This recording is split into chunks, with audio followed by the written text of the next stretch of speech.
Welcome to TutorialShore. Today we are going through ReactJs Quick Start Guide. Creating and nesting components. React apps are made out of components. A component is a piece of the UI.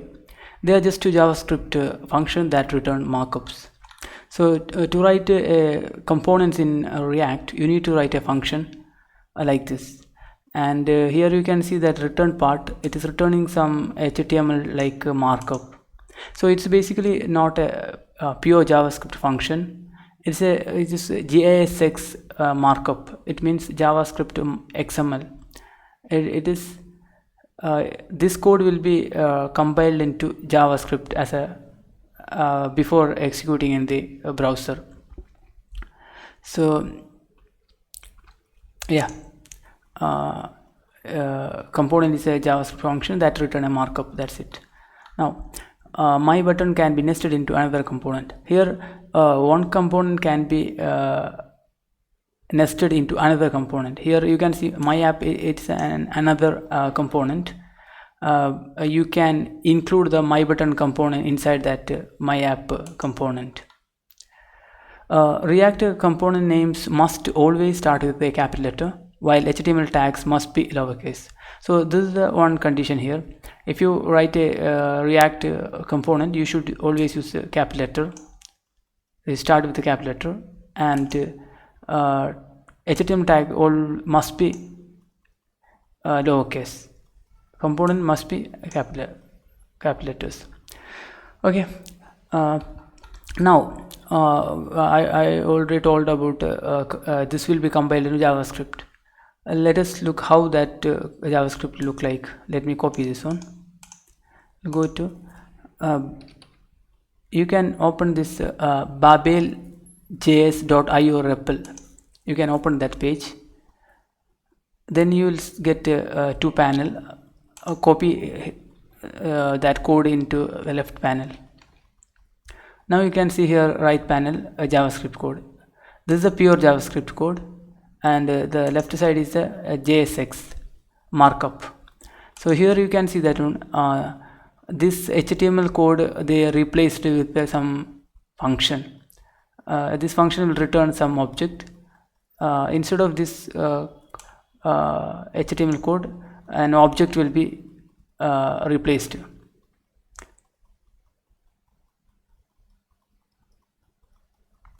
So here you can see that they're creating that an element with a button, and that's a main element like that and all. So yeah, here they use react.create element, but if you go here runtime and you change to automatic, it will come something else underscore JSX. The point is that they will replace with some function, and this information will pass to that function, and it will create some object and will return. So at the end it will be a pure JavaScript code. Okay, now I talk about nesting that components. Let me do one thing. Let me create one app. npx create react app my app.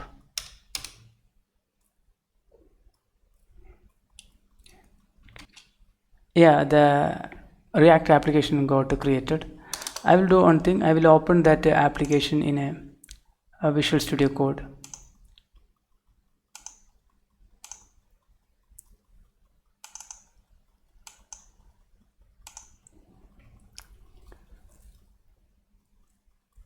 Okay, here you can see that on entry script index.js. I will do one thing. Here you can see that in the left panel src. This is a main source directory. Here a bunch of files is here. I will delete all the file except the index.js.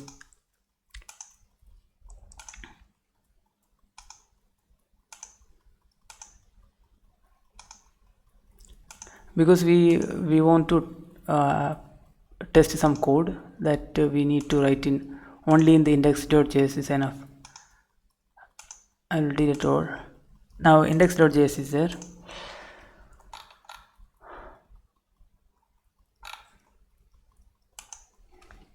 Okay, here I opened the terminal in the right side. Here I will run npm start. It will run that application.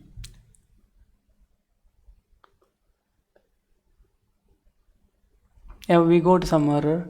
Okay, the reason is that we removed this index.css, so I will remove that one, and the app also I will remove that also. Now here app is used, so what I will do is that one I will replace this with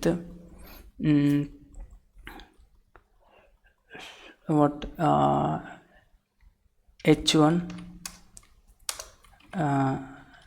hello h1. Yeah, for the timing let it be there. Now you can see the right panel successfully running that app. So I will open this link in browser. Yeah, you can see that hello. So yeah, it is working fine. Now this React DOM render is an old code.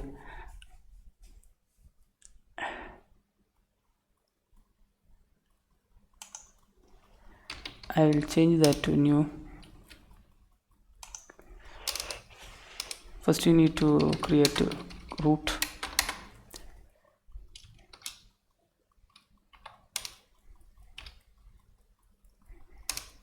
Create root. Now here you can use document dot get element id root. So basically what it is doing is that one, if you go into right panel, here public, here index.html is there, here one root element is there, id root. Actually in this React application will be plugged into this container. So you need to what is the id of this container, that should be used here. That's a root container, sorry, here a root. Now next this root you should be used here to render, and you don't need to use this one. This is the latest index. Let me save it. Yeah, it's running fine. Refresh. Yes, correct. So yeah, it's some hello world like application is ready. Now I need to create a component. My component name is my button. Return markup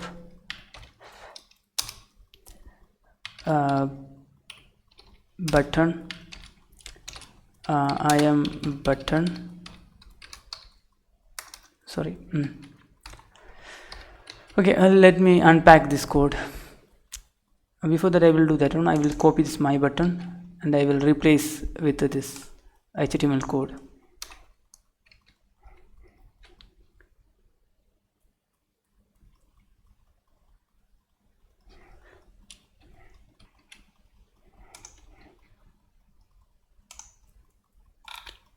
Nothing is coming here.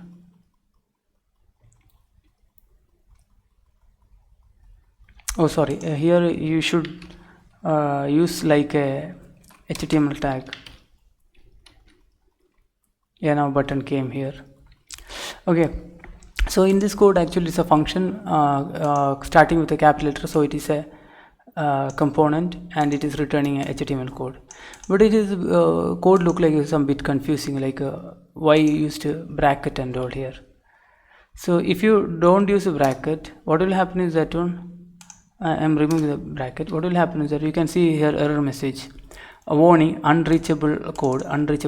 They are telling that this is unreachable code. The reason is that in JavaScript semicolon is not required. So if you don't use a semicolon here, they will return will end there itself. This return won't look next line. So usually we will use semicolon everywhere, so that to avoid this type of weird situation. So if you want to tell the return look next line also, you need to use bracket. It's just like it will work like a container, and you can specify where it is ending. Now it will work. If you don't want to use this one, what you can do is that one, remove this part, remove this, take that button to in the same line of the return. Now you can see it's running successfully. So yeah, you can. So usually we will use, because we will have a multiple tag and all, so we will be usually use this bracket. Okay, now I will write another component, my app return opening bracket div. It's a main container which contains h1 as a first child. Here goes my app. Then now you can nest that my button here, my button. Yeah, that's all. So we defined two component and one component inserted into another component. Now this is the main component. We can copy this one and paste here. Let's you can see here now both component, my app component you can see here, inside the their my button component is there. Okay, now yeah, here a React component name must always start with a capital letter, while HTML tags must be lowercase. That we need to remember. Okay, adding styles. In React you specify a class, a CSS class with the class names.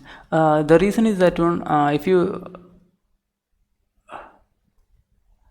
a class is a reserved keyword in JavaScript, so you can't use directly.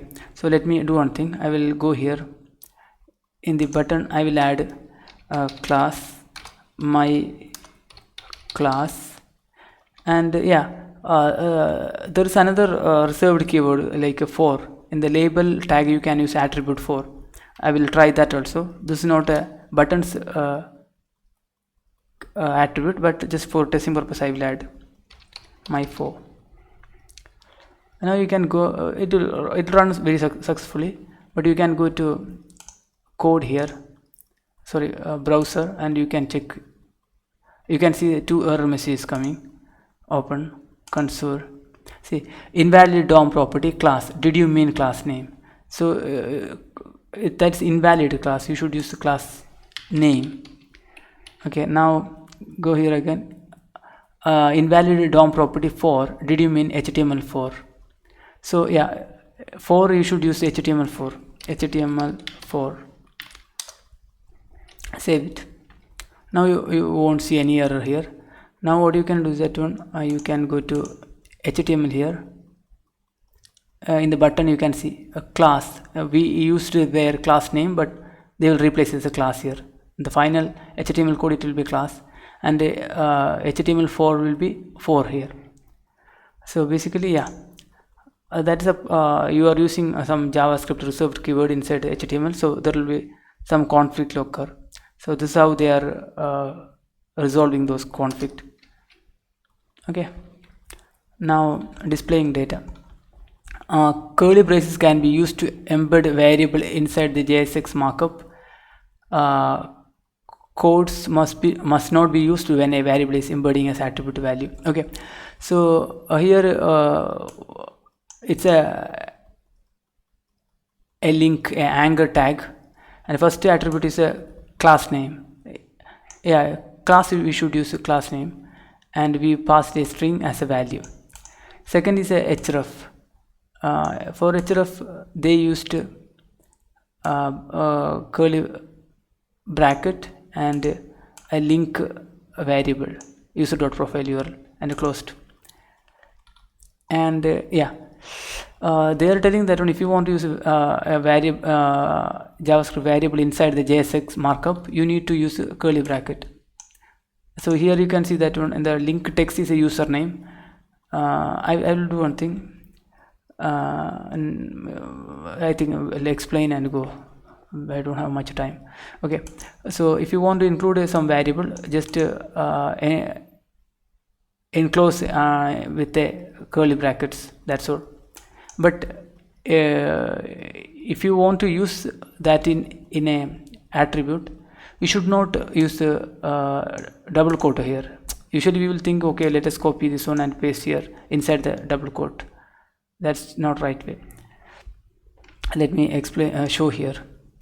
See here, I am writing my button class name. I am writing class name here, my class. I am saving here. Now you can go here button class, my class. So if I want to use a variable, constant class name is, so I want to define a variable and pass that variable. Okay, so I am button my class is. So here if you want to use a variable, you need to use open the curly bracket and use that class name, my class name is. Okay, so if you're going here, you can see my class is my class. So my class is my class, it came directly there. So we may think we should copy this one and paste here. Instead of my class, you should paste here. I will save this one. Now if you're going here, you can see that one, that curly bracket also came, and class name is, it's not a class name, my class. Instead the variable name itself came here. The reason is that one, quotes must not be used when a variable is embedding as attribute value. So what you need to say, you don't use quotes if you are assigning as a value for a variable. Now save it. Now go here. Now you can see that class, my class. Yeah, that's all for variable. If you want to use inside markup, you should use bracket, curly bracket. If you are using with as a value of the attribute, you should not use the quotes.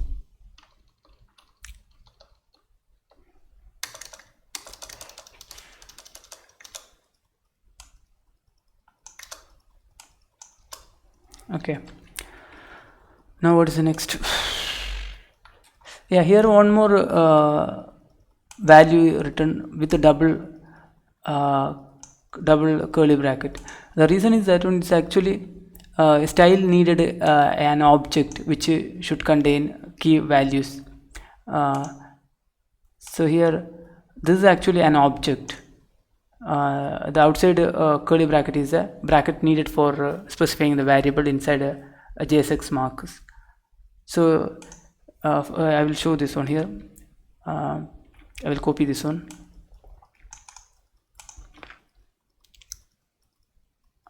H1, I will write style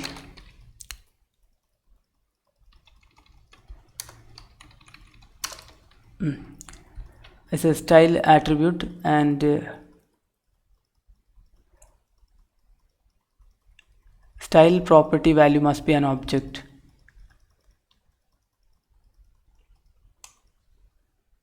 Okay, we should not use the quotes there. Yeah, now if you can see the red color, that one red color you can see, and if you are going here, you can see the style color red. So this is actually a bracket for including a JavaScript variable or an expression. So if you don't want to include here, you can copy this one and const style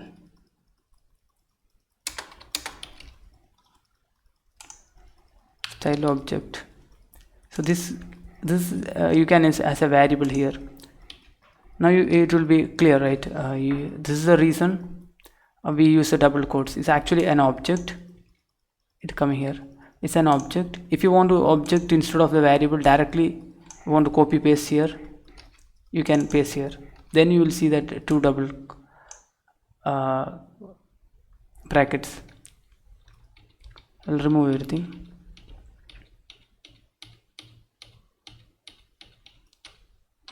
Okay. That's a thing. Okay, now we learned how to use variable inside the HTML markup and as a value for the attribute. Conditional rendering. In React, there is no special syntax for writing conditions. Instead, use regular JavaScript code. Usually, markup language and template language will provide facility for conditions and loop and all. JSX won't provide anything like that. So you need to use a JavaScript functionality for that. Here you can see that one. If we, is it we are using it's a JavaScript code. Here you are using if statement. If it's logged in, assign the admin panel component to content, or else include the login form component to content, then return. This is inside the, it's a return state, it's a return inside another component. So you can use JavaScript like this. Otherwise, if you want to include inside the HTML markup, we know that one you can use a JavaScript expression by using the curly bracket. Here this is a curly bracket. So inside they are using an expression. This expression is a ternary operator, conditional operator. So we will check is login. If that is true, return the first part. This is the on component. Else return another component. Or third method is that you can use this conditional and logical and operator. So if it is true, they will execute this one. Otherwise, if it is false, it won't get executed. So basically, this admin panel won't be inside this div if is logged in false. Okay, we'll move on. Rendering lists. I already said that they won't support if statement or loops. You will rely on JavaScript features like a for loop and the array map function to render lists on components. For example, you assume that you have a product, a set of products, a list of products. Each product contains title and ID. You want to generate some list out of this one, HTML list you want to. So what you need to do is that product is a JavaScript array. You can use a map functionality. In the map functionality, it will accept a function which should accept a parameter, and it will convert. It will return mapped object or something like that. Here, what it is doing that it is accepting a product and returning li component that contain a key. We adding the product.id as a key, then product.title is the text inside the LA. So when you get, once it get executed, the list items will contain will be a list of components. Each component contain li tag. Now what you can do is that ul return the list items. That's it. Now let us look into responding to events. Assume that we wrote a button. Whenever I am clicking this button, I want to see some pop-up. How we will create that one? For that, what you need to do is that you need to specify that on click event and pass the function, which function you want to execute at that time. You should pass that one. Here, whenever we click the button, we should execute the handle click function. Here it is written defined handle click function. It will open the alert. Let me write that code. So what I want is that whenever clicking this button is getting clicked on click, I want to execute a handle click function. So I will define the handle click function here. Function handle click alert clicked. Okay, so I wrote one handling function and attached that handling function to on click event. Let me check it. I am clicking on button. I am getting some error here. unknown event handler property on click, it will be ignored at button. Oh sorry, not in this button actually, it should be defined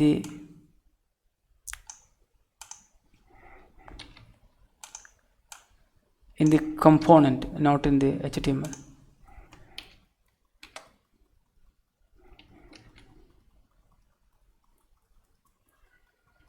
Sorry, it is where it is defined, my button only. Oh no, there only.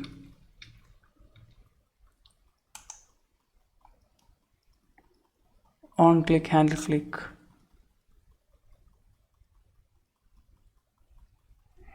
What is the problem here? It's not showing any problem.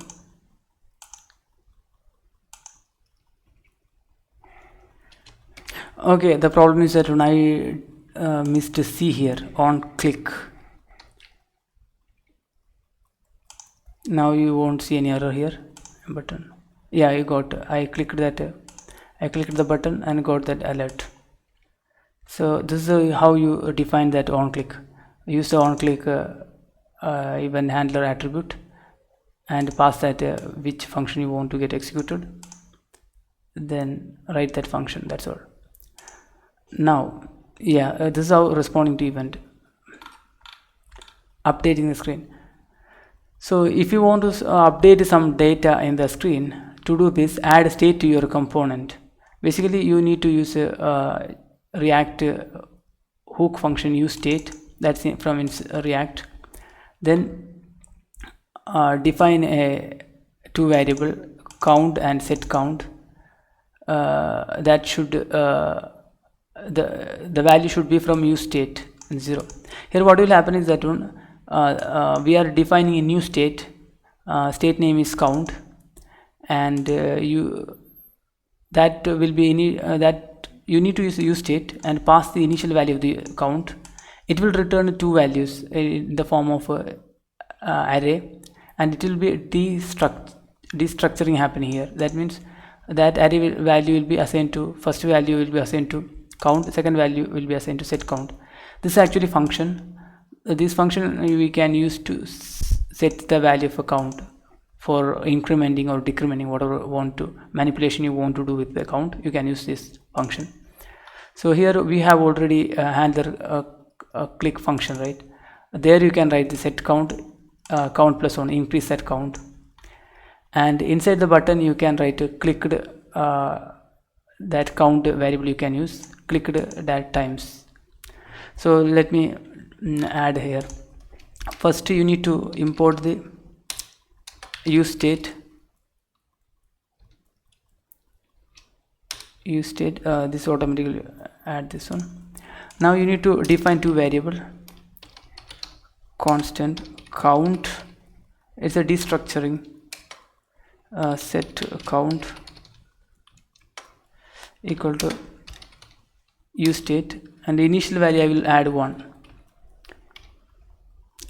First value will be 1. Okay, now I will remove this alert here. This is a button click handler. So here what I will do is that one, set count count. Here this variable will be available, count plus 1. It will increment the count. Yeah, button everything is fine. Now here I am button I will remove, clicked count times.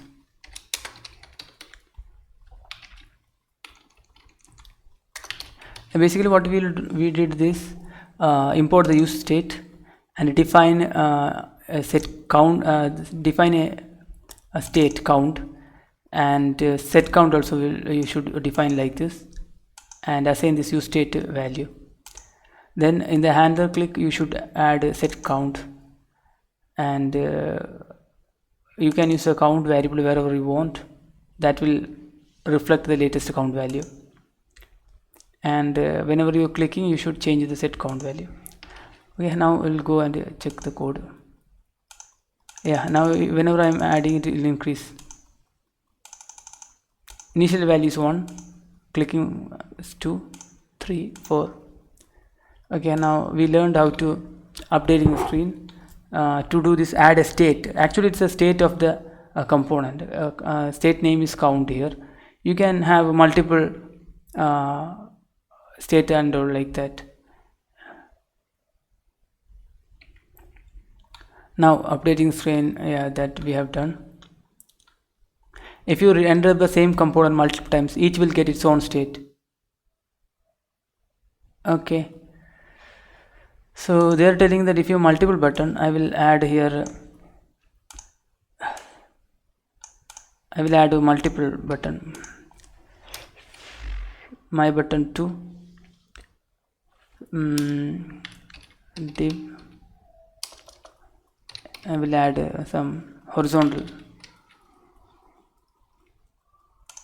Yeah, you can see that one. Click one my button component. I'm first my button component and second my button component. These both have a different state. So if you're clicking the above, the value of down won't change because that's a different different state. Count variable will be different for this. That's why different values you see. Okay, sharing data between components. Yeah, here you can see we have my app. Inside that one, two button, my button 1, my button 2. Initially each button's count state is 0. Okay, the first button, the first my button update is count 1. Yeah, whenever you are clicking the a button, the count variable associated with that will be changed. The value will be changed. So it is independent of each other. However, often you will need a component to share data and always update together. So basically what we want is that whenever I'm clicking this button, this value also should change. But these are two different same component but different copy of this component. So how we will sync these two, how to share the data. Initially my app's count state is 0 and is passed down to both the children. So basically what we will do is that one, instead of defining the state in the my button level, that state will move to my app level, then it will pass to both down. Okay, I will show how it will happen. Then what will happen is that whenever you click one button, the other button value also will change. So basically what you need to do is, now we define the state inside the my button. Here we defined. So I will copy that one, my button. From here it will go to my app. Here it will go to my app. Now what will happen is that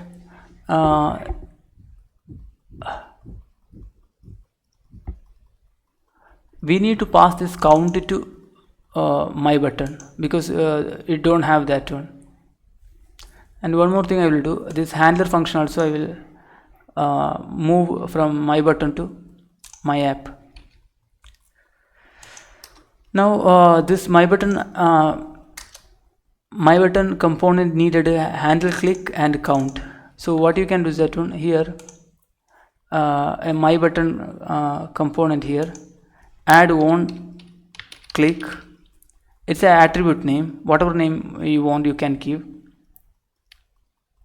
Pass your handle click, and you can pass a count also. Yeah, you can copy both the same second my button also. Now what we are doing is that when we defined a state inside the my app component, and we are passing handle click function and the count variable to passing down to the inner component. Here inner component is my button. So now we need to accept that this value here. So for that you can use the props here. Props is the value we are passing from parents to child, props. Now you can use this props here, props dot handle click or props dot count. Now you can see here compiled successfully. Now you can go in the React app and click. Not working. Okay, let us check the code. here we passed okay, actually this is the name of the props variable, on click and count, but here using the handle click, not on click. This is a attribute name. Actually it's not a that on click we used in the button, not like this. This is actually attribute of the button. This is actually a parameter name I defined. I can give whatever I want. I can copy this one and give this here instead of one click. That's just a name. Now handle click and count we are passing here through props object, and you are using that props.handle click and props.count. Now you can go here. Yeah, you can see that whenever you are increasing, both will increase. The reason is that one, whenever I'm clicking this one, it will execute this. Whenever I'm clicking this button, this will execute a handle click function. That function is defined here in the parent component. That will increase the count. Then it will automatically React will change wherever the count variable used. Count variable is used in inside the my button. So from this my app, it will go through child backward. Here I can show that one. So you are clicking this count button, then button will execute the handler function. That handler function is returned the my app. Then here it will increase the count. Then automatically the value change the count. So associated with the child component will be updated. So value will change. That's what happening here.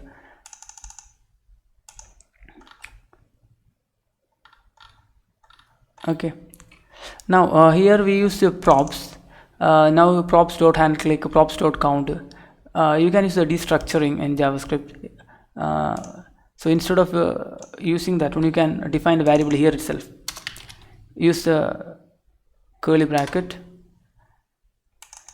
and keep all the variable you want here. Now you can remove this props here.